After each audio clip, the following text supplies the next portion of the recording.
Benar kata Mas Azmi, tidak ada contoh yang harus kita lihat atau yang harus kita bahas pada hari ini kecuali Rasulullah Shallallahu Alaihi Wasallam beserta keluarga-keluarganya. Suatu ketika Rasulullah Shallallahu Alaihi Wasallam ini apa namanya? Bukan, Sayyidah Fatimah. Beliau bersama khodamnya siapa lupa namanya saya. Beliau itu curhat gitu atau mengeluarkan isi hatinya. Wahai saudaraku, bagaimana kelak nanti kalau aku mati? Ketika aku mati digotong sama orang banyak di atas keranda, ditutupi sama kain kafan dan juga kain, mungkin kalau di Indonesia ini kayak kayak apa ya? Sampir, apa sih bahasanya sampir itu, Mas? Tutup kerandanya itu apa namanya itu? Itu kalau dulu kan nggak ada tutup keranda tuh. Sekarang mah ada pakai besi itu kan. Dulu kan nggak ada kayak gitu. Oh, yang Langsung aja kain pak ditutup itu. kain. Ya, kain, Hmm. kain. Itu nama Indonesianya nggak tahu saya. Iya, itu kan lekukannya kelihatan toh tetap. Hmm. Aku malu nanti kalau sampai lekukan tubuhku itu dilihat sama orang banyak. Ini Sayyidatuna Fatimah radhiyallahu anha. Bahkan ketika beliau mati pun masih difikirkan auratnya takut terbuka. Auratnya takut kelihatan, lekuk tubuhnya takut kelihatan oleh orang yang bukan mahram atau muhrimnya. Ini Ini Sayyidatuna wafat. Fatimah. Beliau masih memikirkan ketika beliau wafat bagaimana kalau lekuk tubuhku ketika digotong ke makam dilihat oleh orang banyak yang bukan mahramku. Sama kayak wanita sekarang ya kan? Iya, nggak usah mikirin mati pas hidup aja udah main buka-bukaan aja gitu kan. Itu bahaya ya teman-teman. Makanya ada tiga sifat. Ada tiga sifat yang harus wanita punya. Dan baju yang paling baik untuk wanita adalah rasa malu. Sama. Baju Iya. terbaik yang harus wanita punya adalah rasa malu. Mengapa demikian?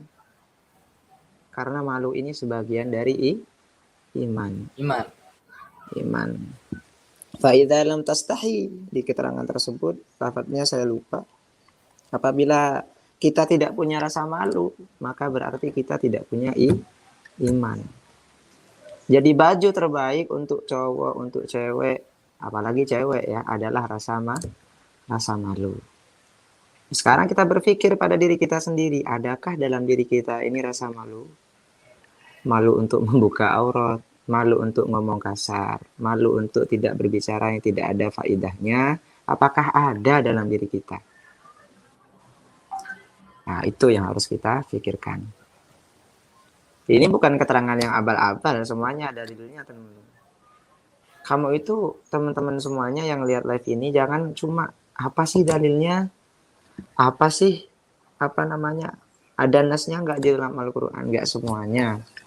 Harus kalian rinci seperti itu. Bukan kita nggak tahu dalil, tahu. Kalau sampean mau jelas dalil, ya nanti ke rumah, di sana banyak kitab, nanti saya jelaskan gitu. Tapi ini adalah dalil salah satu keterangan di dalam kitab yang saya ambil. Ya, tadi saya barusan baca-baca kitabnya Abi. Ya. Ada tiga hal sifat selain rasa malu yang harus dimiliki oleh para wanita. Ya.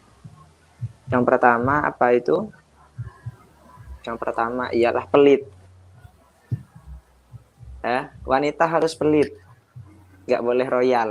Kalau royal nanti nggak ada habisnya uang. Nuntut banyak nanti sama suami, ya kan?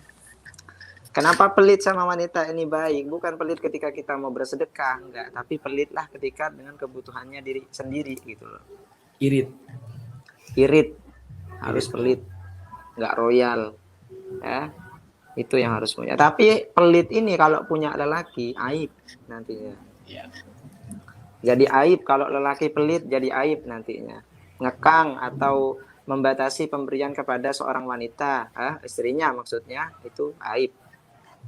Jadi sifat yang baik yang harus kalian punya untuk para wanita yang pertama adalah rasa pelit.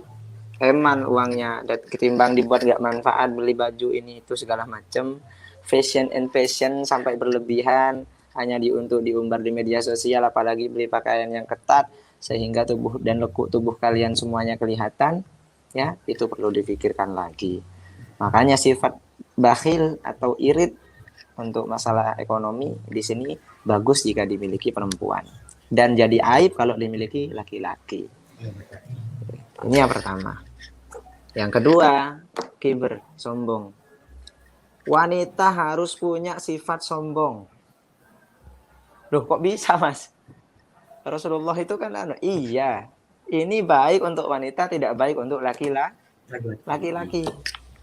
Dengan garis besar, baik untuk wanita, tidak baik untuk laki-laki. Apa yang kedua ini? Sombong. Kalau wanita sudah sombong, dia akan bisa menjaga harga dirinya. Disapa oleh lelaki dia sombong, menjaga harga dirinya. Digoda dijaga oleh lelaki dia sombong, dia menjaga harga dirinya. Dan dia diganggu oleh lelaki dia sombong, tidak meladeni laki-laki itu adalah wanita yang baik yang bisa menjaga harga dirinya, atau kalau bahasa santrinya itu muru'ah, ya, harga diri. Jadi yang nomor 2 adalah sifat sombong. Kenapa kok penting bagi wanita? Ya karena gini. Kenapa di neraka nanti banyak wanita daripada lelaki, lebih banyak wanita daripada lelaki? Karena wanita ini gampang godaannya. Godaannya gampang. Terlalu fair. Na'udzubillah, sampai banyak hubungan atau konteks mungkin sekedar chat atau apa sama cowok, ya. Na'udzubillah, tsumma na'udzubillah.